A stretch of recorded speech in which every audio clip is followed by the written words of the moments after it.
Welcome to the Resilient Training Lab podcast.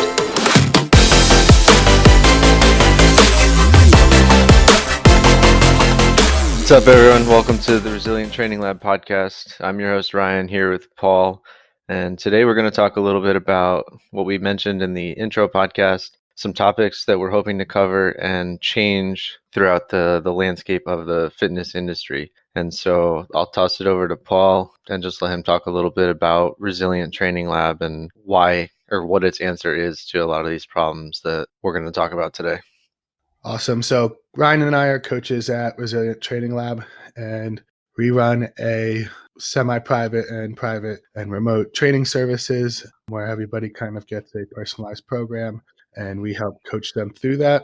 And in the way that Resilient is set up, we're hoping to combat a lot of these problems that we're going to talk about and set an example and a precedence for a way of training people that lifts them up and builds them to be stronger and more resilient and doesn't focus on the negatives and preys on their insecurities.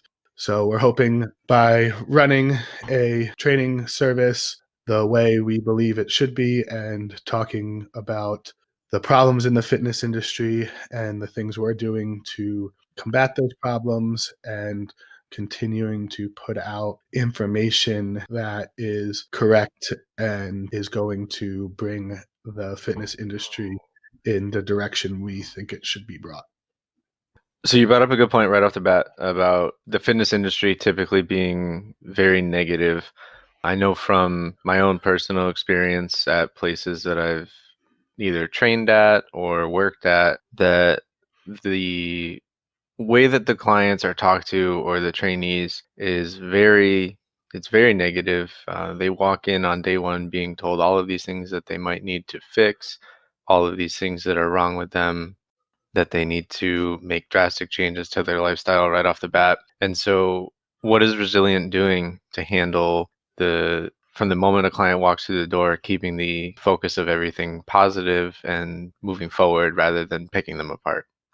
Yeah, we see this all too often, and I definitely think this is one of the biggest problems in the fitness industry is the fitness industry loves to prey on people's fears and insecurities. It starts from the moment they walk into the gym with the way assessment process is set up, kind of taking a client through a bunch of movements and telling them everything they did wrong and telling them why they shouldn't be doing certain things, to the marketing that many places use where they are trying to kind of show you everything that you're doing wrong and kind of show you that you need them to be successful or you need them to fix you. And that narrative and idea is just something that we shouldn't be using. It's kind of unethical, in my opinion, to be preying on people's insecurities and trying to sell gym memberships off of that.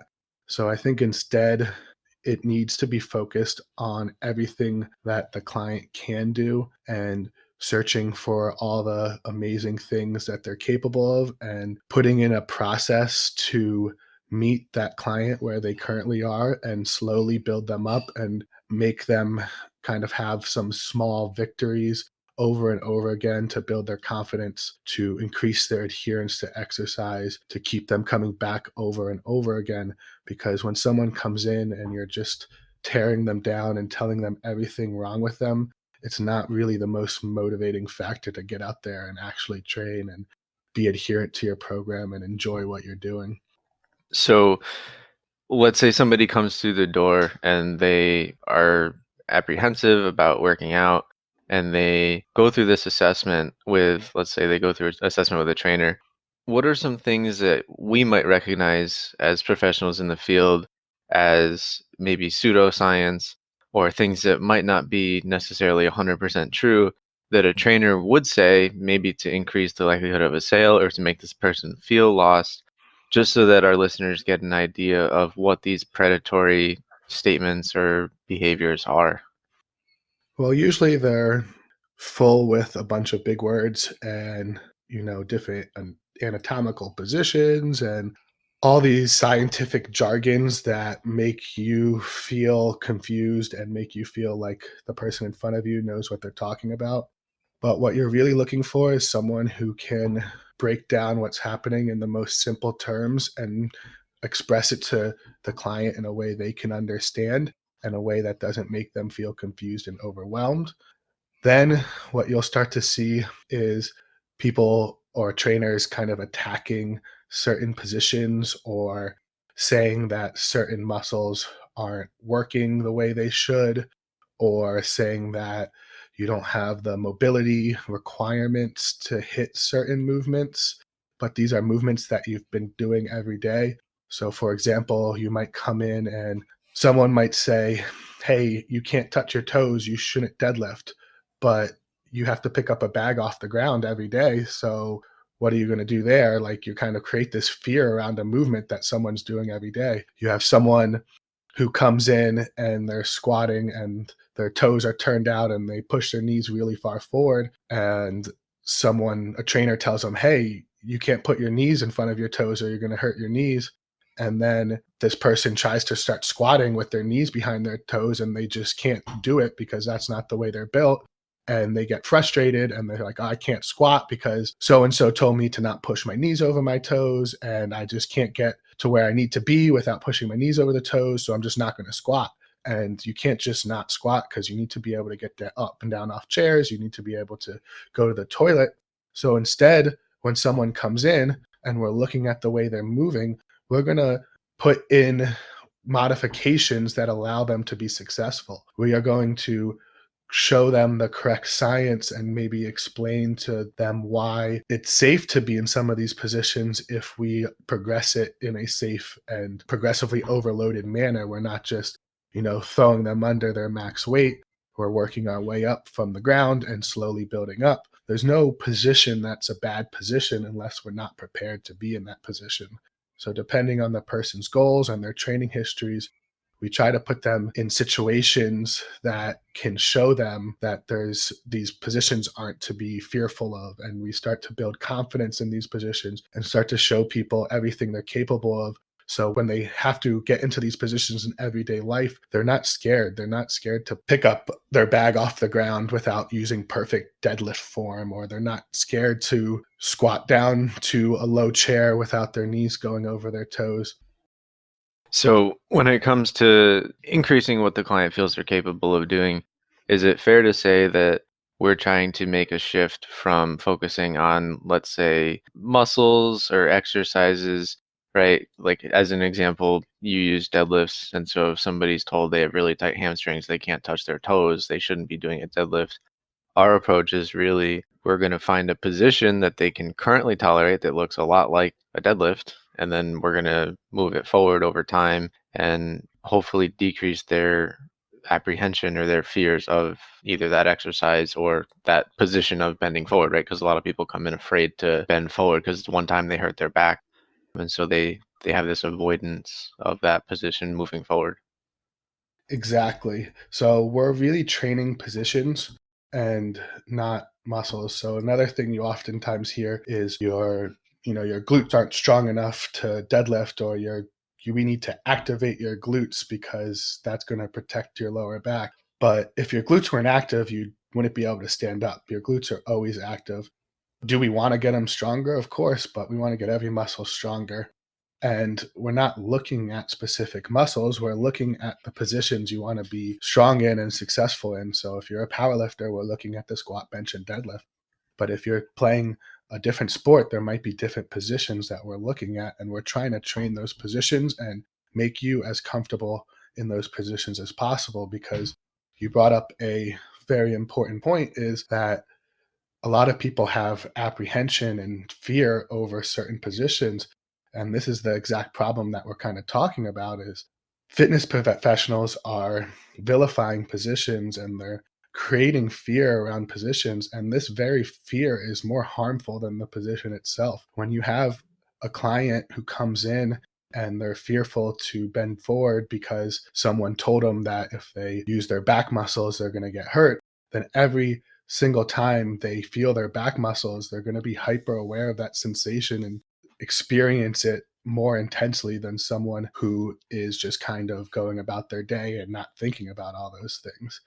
So a lot of times we have clients come into us that have already been told all these false narratives, and we have to find a way to kind of start to rebuild that confidence and show them all the amazing things they're truly capable of. So if we could just get to the point where trainers and coaches weren't preying on people's insecurities and they weren't vilifying positions and they were kind of looking at the science and seeing that certain positions aren't more injury prone than other positions, and that message starts to become the new normal, then a lot of the injuries we're seeing in these so-called dangerous positions will probably lessen because the expectations and the social learning around those positions will all be different.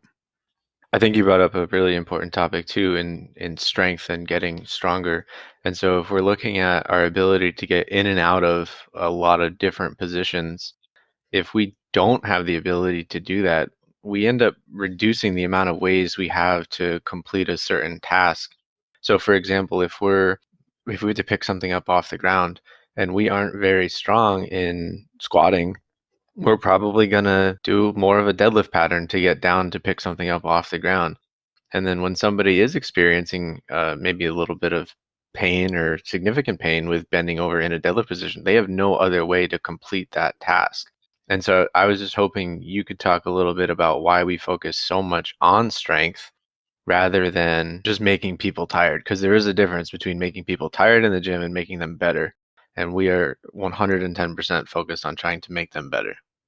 Yeah, that's a huge point. Is all too often we see, fitness professionals and training programs designed just to like run people into the ground. They're just, these long work periods, no rest, just one thing after another. And at the end of the workout, you feel completely dead. But the question is, what did you really accomplish? And when we're programming, we're always asking why. We're always asking, why did we program this? What is it going to get us? And when we're doing that, we're looking at trainable qualities. We don't want to just make a workout hard for hard's sake. We want to make a workout hard in the sense that it is hard to a specific trainable quality and it is designed to progress that specific trainable quality. And at Resilient Training Lab, we focus a lot on max strength because we truly believe that the stronger you are, the easier everyday life is.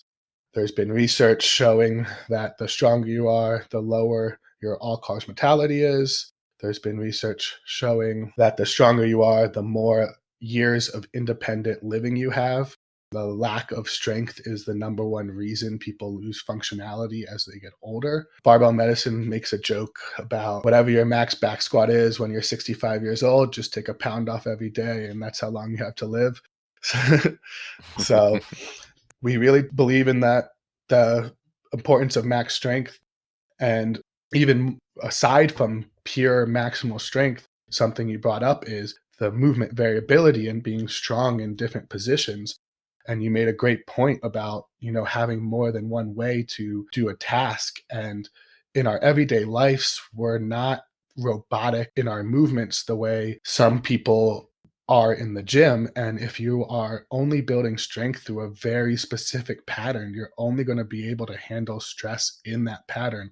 If you never have any variance in your technique or variance in your exercises, then your body won't learn how to handle those stressors in those different positions. So when you brought up the variability of technique as a way of increasing our ways to accomplish a task, if we throw this back to somebody's first session with a trainer where they're forced into one position and told that they need to be able to squat in that exact position, that's a perfect argument against what that trainer is trying to do. If we look at a Spanish squat versus a sissy squat, so two squats where the knees are shooting way past your toes and you have a very like positive shin angle, and then the other one where your hips are shooting way back and you have a very up and down chin angle. Those are two completely different ways of squatting. Both are absolutely valid and going to increase somebody's ability to handle one position or the other, whichever one you're training. And so if we're looking at technique really just as exactly the position that we're looking to improve, we can get very creative with a lot of the exercises that we're prescribing people, and we can really start to influence their ability to move in and out of a lot of different positions. Yeah, exactly. So when we're looking at that movement variability, we're kind of looking at the positions the person needs to be successful in to reach their goals and finding the positions that they are not confident in or don't have the strength in and attacking those positions. So we can look at this from a few different angles is you kind of mentioned different squat variations attacking different parts of the squat, and you can get even more specific with, looking at a powerlifter's program and they have very specific sticking points or weak points and choosing accessory exercises that make them stress those points. And that might involve a different technique. You might be bringing a wide stance squatter into a narrow stance and using that to get a little more quad and to help the athlete learn to stay a little more upright and work on upper back tightness. But it's a completely different movement that has carryover to that main movement that we are trying to get better at. And you can do this in field sport athletes too. They're get a lot of times field sport athletes get hurt in their change of direction and their cutting. So if we start doing movements like a lateral lunge that mimics that position and we're building strength in that position, we can build the load and tolerance and capacity to that position. Now, if you have a athlete that is constantly in a position where their knees are over their toes and they take a lot of stress in through ground contact like basketball, we might be trying to train something like that sissy squat to build tolerance in that position.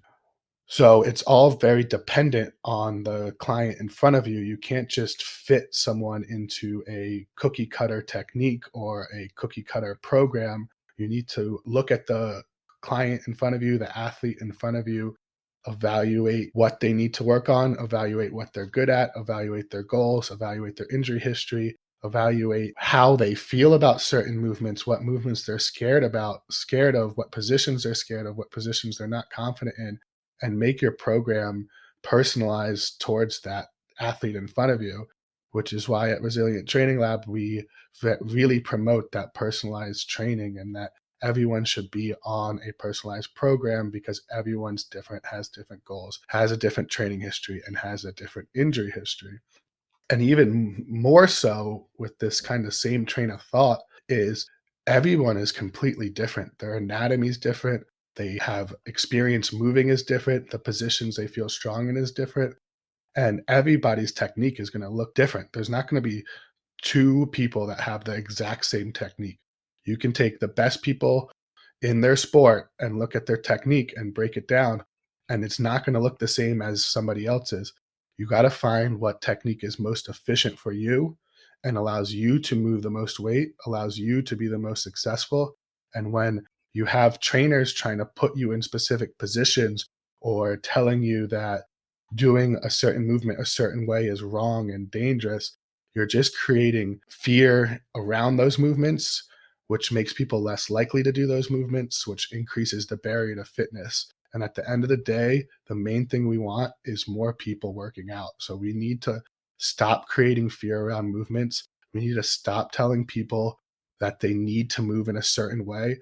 And we need to start working with the person in front of us and finding ways to make them successful. And so the training programs that you're describing sound like they're creating a lot of resilience and robustness and improving an individual's ability to accomplish a wide range of tasks. We're giving them as many tools as we can and strengthening as many positions as we can. And so doing all of this inside of a gym takes a lot of time. It takes a lot of consistency. And one thing that we're consistently seeing, and not to discount it as a goal, but people come in really focused on fat loss, and they think that the best way to get there is to constantly be exhausted in the gym, never stop moving, burn a ton of calories, and those two directly conflict. You're not going to get incredibly strong and resilient if you're consistently depriving yourself of a huge amount of calories, running yourself into the ground in the gym, all in the name of fat loss. And that's something that I know a lot of trainers are preaching about. And so we have a slightly different stance on this. And I'm hoping you could start to dive a little bit more into that. So, yep, you just brought up another big issue, and this isn't the client or the athlete's fault for thinking this. It's us as trainers fought for pushing this message.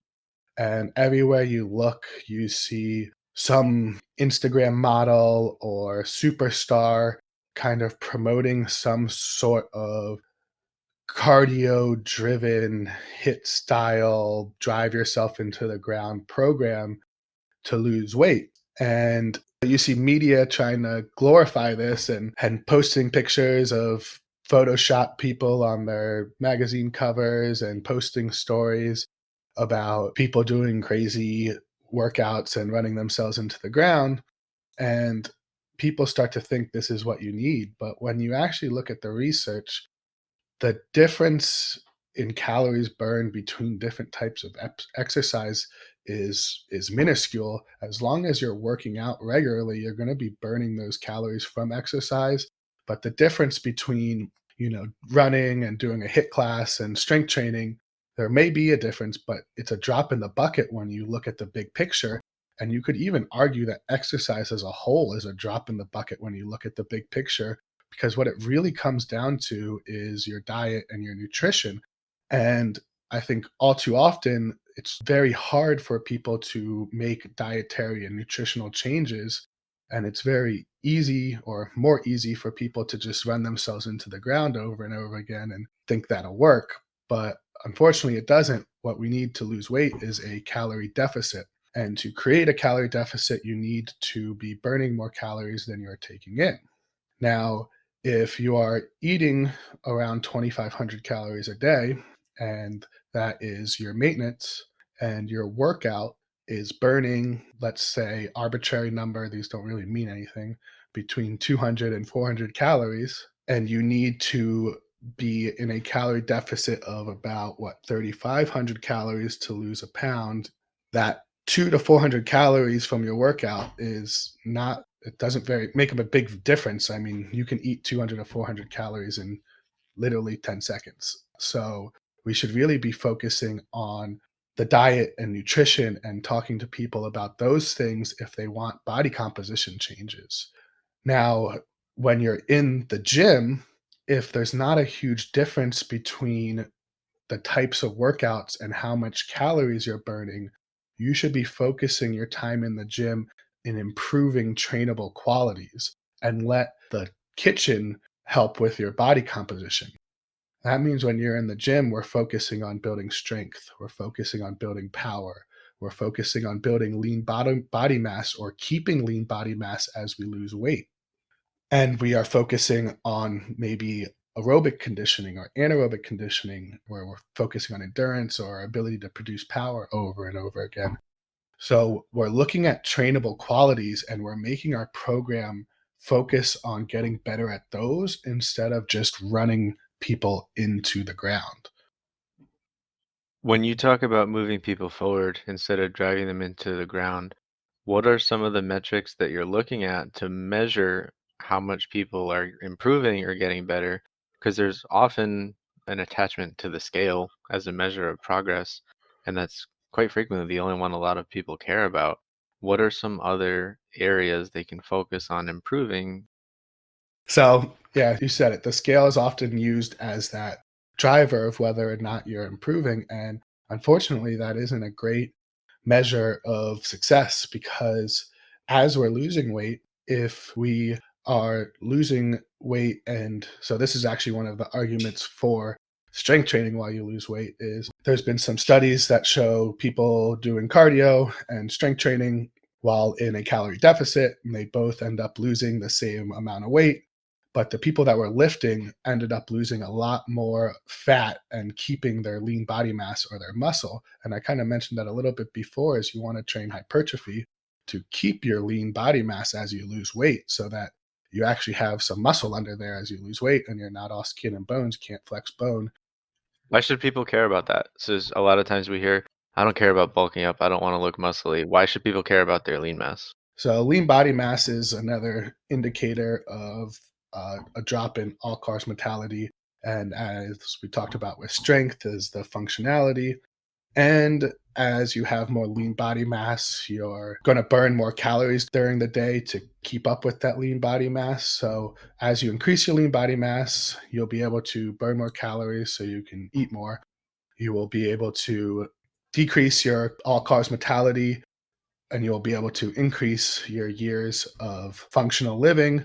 As you lose muscle mass, you lose your capability to produce force and you lose your ability to do everyday tasks.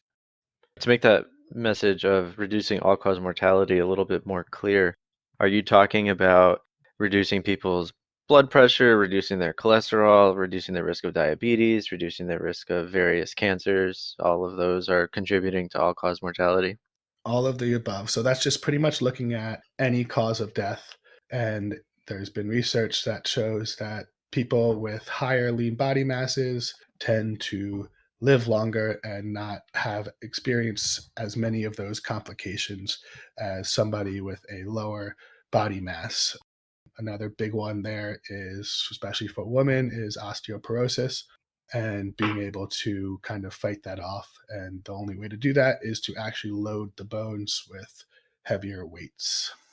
So this message that people should spend a little bit less time in the gym focusing on fat loss, more time about improving their strength, rather than the opposite. So if they're focusing all of their efforts in the gym on fat loss, they're getting benefits of neither. Their body composition is not changing. They're consistently exhausted, and they're not getting stronger by any significant amount. Versus a switch in their focus to focusing on getting a lot stronger in the gym, improving positions that they might be uncomfortable or not as strong in, and then outside of the gym being a little bit more consistent with their nutrition to improve their body composition is going to yield a lot more for their effort than maybe what the fitness industry is putting forward as what they should be doing. Exactly. You just end up burning the candle at both ends. So you're in a calorie deficit, you're not eating as much, which is a stress on the body, and your body's not recovering as well from the workouts you are doing. And then you're coming into the gym and you're running yourself into the ground with very high stress workouts, very intense workouts that probably aren't improving any trainable qualities very much, maybe aerobic capacity a little bit, but it's not really focused in on improving those qualities. Instead, it's focused in on this idea of burning more calories, which is a false narrative. And you end up having these very stressful but not productive workouts to add on to the stress of already trying to lose weight. And you create this negative feedback loop where you become more and more fatigued, and then you lose motivation to do the things you need to in the kitchen. And then you lose motivation to continue to work out because you're beat up and sore and tired all the time. And it creates this negative feedback loop. Whereas if you just focused on the kitchen to force body composition changes, and then in the gym, you had a smart, progressively overload program to get you closer and closer to your goals in a manageable way. And then you focused on your recovery, your sleep, and stress management, you would get way more out of it. And I kind of skipped your last question with what we're kind of tracking to see these things. And we're going to be looking at a variety of things depending on the person's goal. But what we're trying to do is take the person's goal and create smaller goals that get them to their goal and watch their progression towards those smaller goals. So the easiest example is, again, powerlifting. We train a lot of powerlifters. They have very concrete goals. I want to get my squat stronger, my bench stronger, my deadlift stronger. So we're tracking their estimated 1 rep max on squat, bench, and deadlift, and we want to see that moving up. If someone has goals that are strictly body composition goals, they don't care about getting stronger, guess what? We're still lifting heavy weights and we're looking at measurements. Maybe we're trying to see if we can put size on their arms and legs while decreasing the size of their waist. So we're using some sort of objective measurement to make sure that the person is continually progressing in the manner we want them to, and then we're going to focus on their lifestyle factors to help them with their recovery and their diet to drive body composition changes. I think that this is a very visible issue in our industry. What comes to my mind is, you're scrolling through Instagram and you see this dude who's like absolutely shredded doing some workout in a park, and he's doing all these crazy body weight stunts that look very impressive and very difficult to do. Most people probably couldn't do any of them. And what I just want to highlight is that he or she likely has a very high level of strength relative to their body weight. They might be doing these tasks with their body weight out in a park, but if you put them in a gym, this is likely somebody who can squat twice their body weight, who can probably push their body weight over their head and pick 2 to 3 or 4 times their body weight up off of the ground. And so at the end of the day, a lot of these visible workouts or impressive looking workouts really come down to pushing your strength as far forward as you possibly can, along with maintaining more of a healthy body weight or body fat percentage. Exactly. So I use this example a lot in training versus working out, or training versus performance. When we're training, we're trying to improve specific qualities. But what you see on Instagram is performances, people doing stunts and doing crazy exercises. And what has allowed them to get to the place that they can do those things is training. So they have to train these qualities, these adaptable qualities that we've been talking about, so that they have the strength in the position to do these crazy stunts or crazy exercises. Like you said, these people aren't just that's not just what they're doing, all those things on that you see on Instagram. There's a lot of training and years that went into being able to do that. Even if they're not currently training, I'm guarantee you they've spent 10 to 15 years training to be able to do the things they're doing. And if you asked those people, I'm sure they would tell you the same thing is things that look cool on Instagram usually took years and years of training to be able to do. And that training doesn't look like what the task or the performance that they're doing is in a lot of scenarios. It looks like just building a very, very strong foundation in the big three lifts or in positions that are a little bit more similar to the ones that they're showing off. Exactly. So right now there's an Instagram thing going around, C10, do 10. And it was started out as push-ups and people have been progressing it over and over. And all of a sudden I got tagged in a pistol squat, C10, do 10. I've never done a pistol squat in my life, maybe a couple times here and there. But I squat twice a week, sometimes 3 times a week, and I'm strong in the squatting position. And I was able to bang out 10 pistol squats, no problem, paused at the bottom of the last one without any practice at all. So something a little more circusy like a pistol squat, although that's not the worst of exercises, still pretty good, um, was able to be trained just from being a strong squatter. So these movement patterns, a lot of them are very similar. At the end of the day, everything comes down to being a row, a press, squat variation, or a hinge variation. And if we can build these fundamental patterns and then build variations off these patterns, we'll be able to succeed at pretty much everything life throws at us. So we want to be training to make life easier, training to get towards our goals, and have some specific goals other than I just want to lose weight or I just want to look better. And so I'm bringing up a lot of these questions from a perspective of a client that walks through the door because these are questions that we handle every week. And so the first one, why do people care about getting stronger? Why should I care how much muscle mass I have? I just want to lose body fat. What's the best way to go about that? Our industry is very focused on mobility as well. And so how would you define mobility and what would you do to improve it? Because it's very common that we get the question of, I just want to improve my mobility, my range of motion, my flexibility.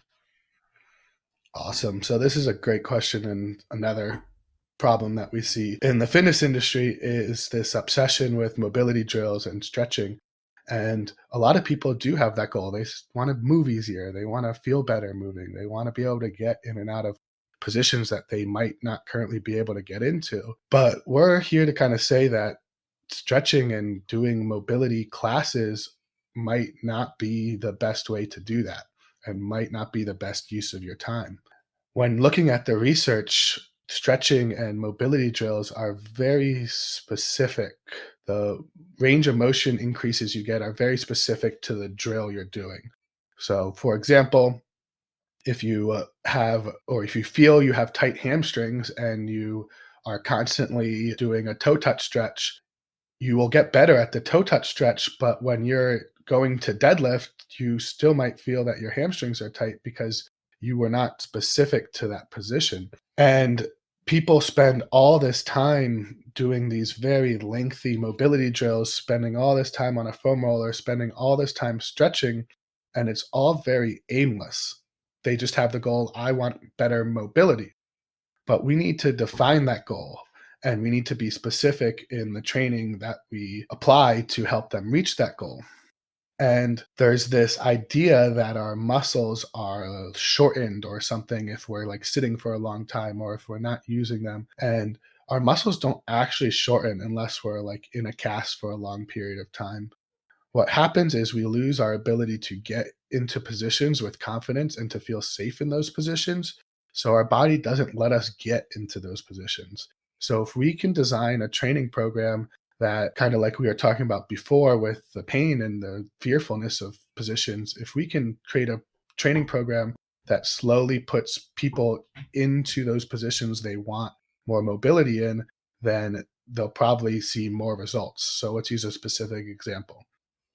Someone comes in, they can't hit squat depth, and they're doing hip mobility drills every day. They're doing ROM WOD, they're going to FRC classes, Kinesa stretch. They're doing all this stuff and they still can't hit squat depth. And they come to me and they're like, yo, Paul, what gives? I've been doing all this hip mobility, 30 minutes a day, and I still can't hit squat depth. And I look at them and I ask, so when was the last time you squatted?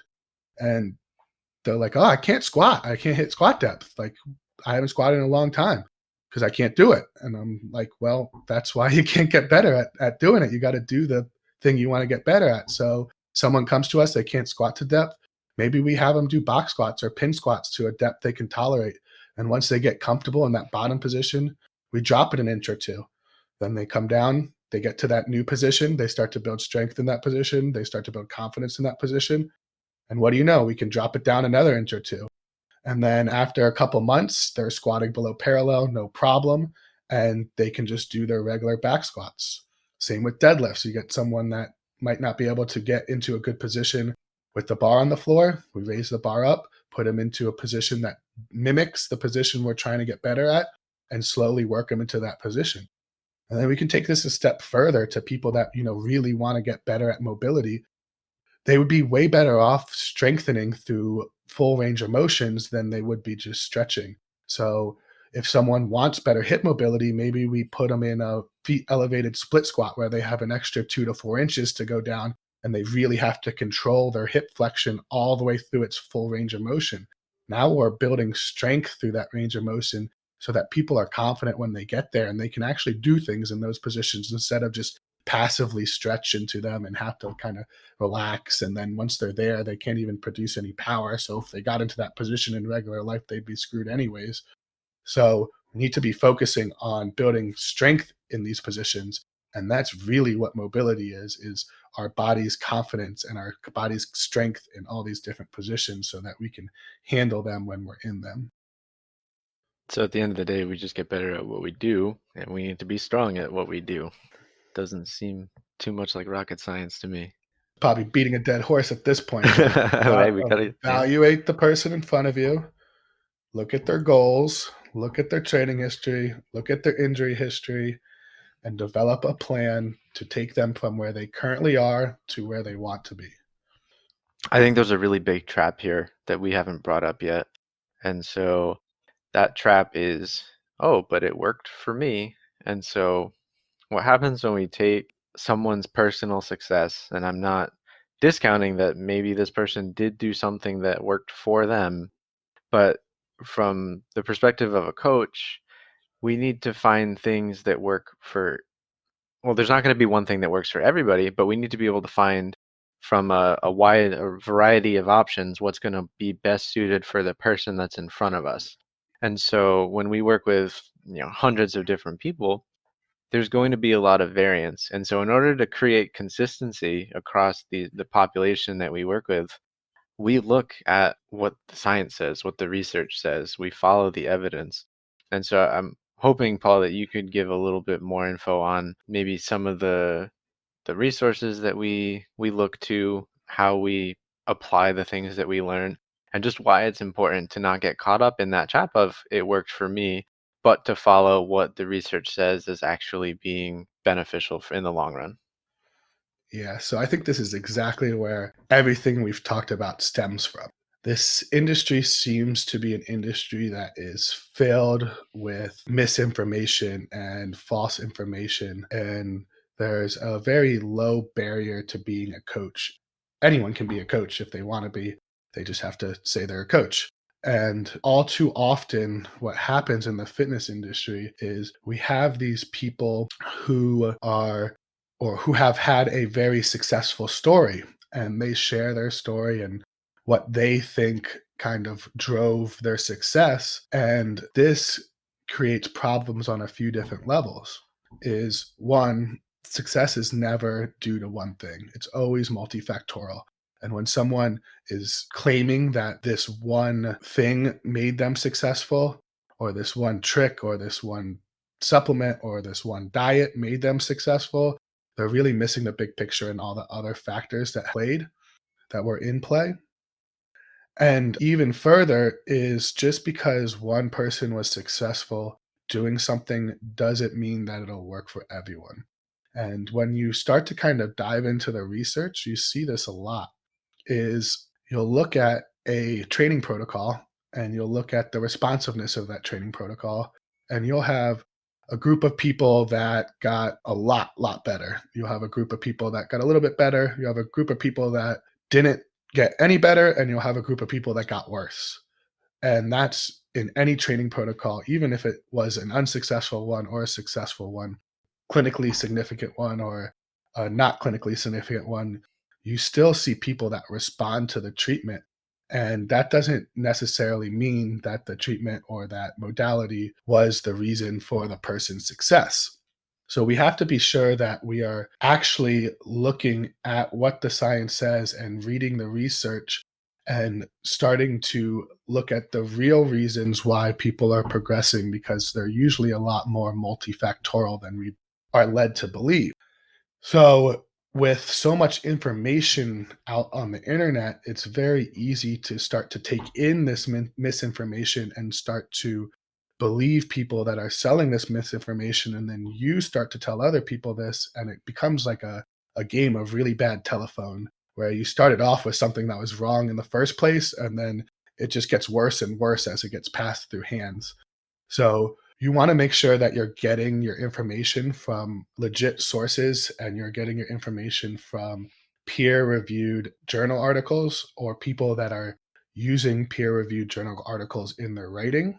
And you want to be able to look at these points of views from multiple different directions. When you are looking at a topic, you want to be able to read the pros, the people that are for it. You want to be able to read the people that are against it. And you want to be able to critically analyze that information and make a educated, I'm going to use the word guess because it really is a guess, at what is the best for the person in front of you. Science, it really kind of, more than it proves us right, it proves us wrong. It proves what doesn't work. And there's a million ways to skin the cat, but there are things that are just shown to not work. And there are some basic principles that every program should be kind of following. And if you are constantly relying on people's personal anecdotal experience, you're never going to find out what really works for the masses and what really works when you compare it to a control and compare it in these large groups and kind of discount outliers and all of that fun stuff. So when it comes to the day-to-day experience of the client, whether they're following an evidence-based program or not, do you think that they're aware of one versus the other? And not exactly. So Most people come to fitness professionals because they don't know what to do. So they're looking to you for your expertise. And as fitness professionals, we need to hold a higher standard for the information that we are giving out to our clients. These people are trusting you. You have a title next to your name, you have a job. They're coming to you, they're giving you their money, and they're trusting you to lead them in the right direction. And we have a kind of moral obligation to make sure that we're on the top of the most recent information so that we can be telling our clients the right things, and we can be telling our clients things that help build them up and make them more resilient instead of tearing them down and making them feel like crap. Because if someone comes in and they trust you and you put them through a training program that is not scientifically backed, it's just random stuff. And most people that enter that situation are either going to get hurt, they're going to not get any better, or they're going to get worse. And they're going to enter their training program, which is very hard for people to do. They've, worked up the courage to finally start a training program, reach out to someone for help, and then they get guided the wrong direction, and they end up getting worse and they fail, and then they get turned off to fitness forever and they never come back. And we are just, again, creating a higher barrier for fitness by putting out information that's not true. So as coaches at Resilient Training Lab, we value continuing education greatly, where we have weekly meetings to discuss everything that's going on in the fitness field. We're keeping up with the research. We are part of the Barbell Medicine Research Review, part of the Mass Research Review. We're keeping up to date on the research that's coming out. Coaches send each other articles when they find new articles. We are making sure that the people we follow on Instagram and on social media are supporting a evidence-based message and unfollowing those and not supporting those that do not. The people that you follow and support on social media, or you following and supporting people on social media, is a lot of how these messages get put out there. So be careful of who you're following. If you see someone preying on people's insecurities, telling people that they need to lift a certain way, or any of the kind of things we are talking about today, you should probably unfollow them.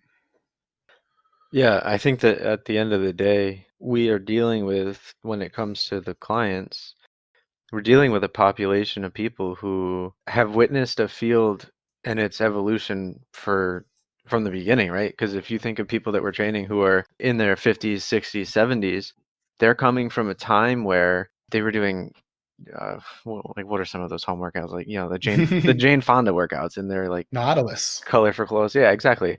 And so at the end of the day, we're combating 50 years of, I don't want to call it misinformation, because maybe some of the stuff that they learned 40, 50 years ago was thought to be appropriate at the time, but we're trying to update them as to what are the current gold standards and best practices after decades and decades of new research coming out. Exactly. This is a field that's growing by the day. The strength and conditioning research field is very, very young. And that is also part of the problem. Some of it is not malicious. It's not that people are trying to give you the wrong information. A lot of people truly believe what they're telling you is correct and they have your best interest at heart. But the problem is the information they're giving you is outdated.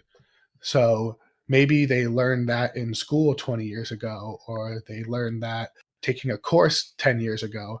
And at that time, that might have been our best knowledge. But every day, new stuff comes out, and every day this field is changing, and every day we're learning more about the human body and all the amazing things it's capable of. And if you're not staying on top of the research, then it's very easy to kind of fall behind and start giving out misinformation without even realizing it. So it all comes back to us as strength coaches taking that responsibility to stay on top of the current best practices and be able to relay that information to our clients and make them understand that the things they might have learned in the past might not be true anymore. And that goes for us as well as strength coaches. There's a lot of things that I've learned in my career that I was die hard on as a younger coach. And as more and more research came out, I had to come to the realization that I was wrong. And I have a feeling that's going to happen again and again as my career advances. As more science comes out, things that I believe in now are probably going to be proven wrong. But we need to be able to stay on top of the research and evaluate it critically and take the information we need and apply it to our clients. Yeah, I think that would be a good thing if the things that we were doing, if we were willing to pivot based on new information. And so one of the things that I know I pride myself on in a coach, and I'm sure you do as well, is we're not married to any one technique or principle or idea other than the one that's going to produce the results that the client wants. And so if new research comes out supporting a new method or a new modality, and it's something that we can implement to help our clients reach our goals, I'm all about that. Yeah, exactly. So we're trying to help our clients reach their goals and help our clients reach their full potential. And we want to make sure that what we're doing is helping them in the most efficient way possible.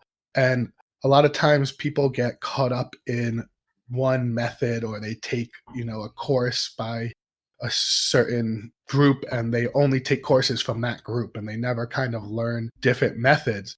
And that can be troublesome because you start to kind of blindly believe in your methods and you start to kind of make excuses when things don't fit into your methods because you become so loyal to that method.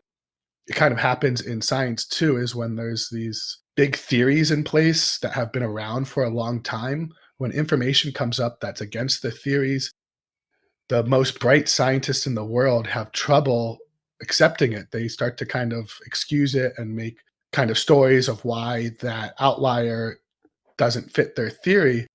But when they take a bigger step out, sometimes they realize that their big theory was wrong and they need to rethink everything.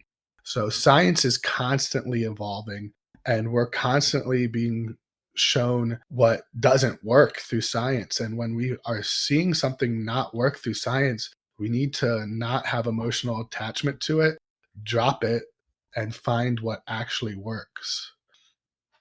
Yeah, ability to assimilate new information into like our processes and how we handle our clients in our training is going to ultimately make or break our success, right? We need to find anything that we can to help get these people where they want to be.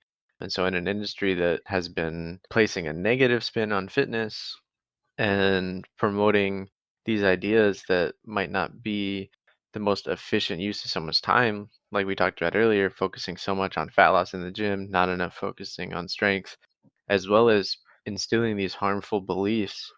We see a lot of people not reaching their true potential or not reaching their goals or not being where they want to be as a result of this. And ultimately, it comes down to us as a field to do better.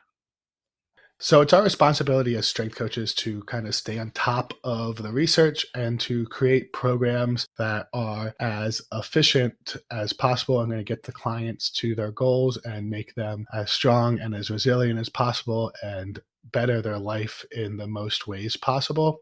But unfortunately, the fitness industry, the way it's currently set up, kind of rewards gyms and trainers who just kind of pump clients out and really try and see as many clients as possible. And maybe they have group classes with random workouts because they can get more clients in and out that way, or they're trying to convince people that they need them. And that's a big problem, is strength coaches trying to convince clients that the client needs them to be successful, when if we can just set up a environment that is personalized and the program is personalized towards the client in front of them, we can focus on building relationships with that person and finding out the things that they really need. When we can focus on using positive words and building the client up and showing them everything they're capable of instead of tearing them down and making them feel horrible and that they need us.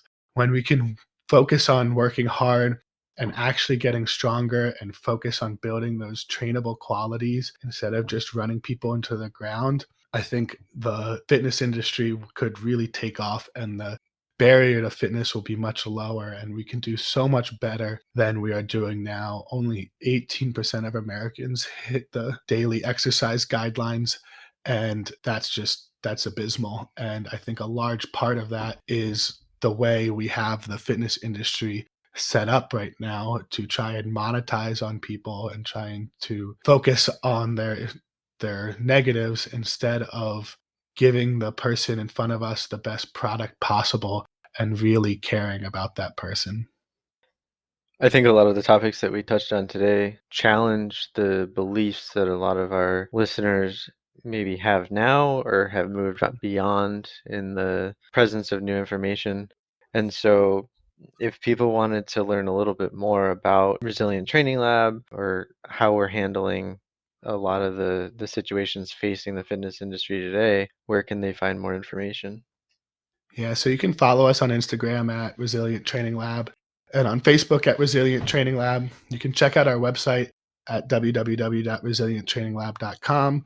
I would highly recommend checking that out and kind of just seeing the language that we use and the way that we talk about our program. You can follow us on Instagram, me at Paul_resilient, Ryan at Ryan_resilient. We try to post regularly and share posts that kind of spread the message we want to spread and spread that scientifically backed message. You can check out our blog that's on our website. We try to post a lot of information. And we also have a YouTube page, Resilient Training Lab. So pretty much Resilient Training Lab for everything. Check it out. Let us know what you think. If you like the podcast, leave a review, give it 5 stars. All right. So thanks everybody for listening. Paul, thank you for your time. Glad that we were able to talk in depth about some of the problems that we're currently seeing and trying to overcome in the fitness industry. All these topics from today are really important in making sure that people get where they want to be and reach their full potential and their goals. So again, just thank you for taking the time to answer a lot of these questions and shed more light onto all of this. All right. Well, thank you for joining us, Resilient Training Lab podcast. Until next time.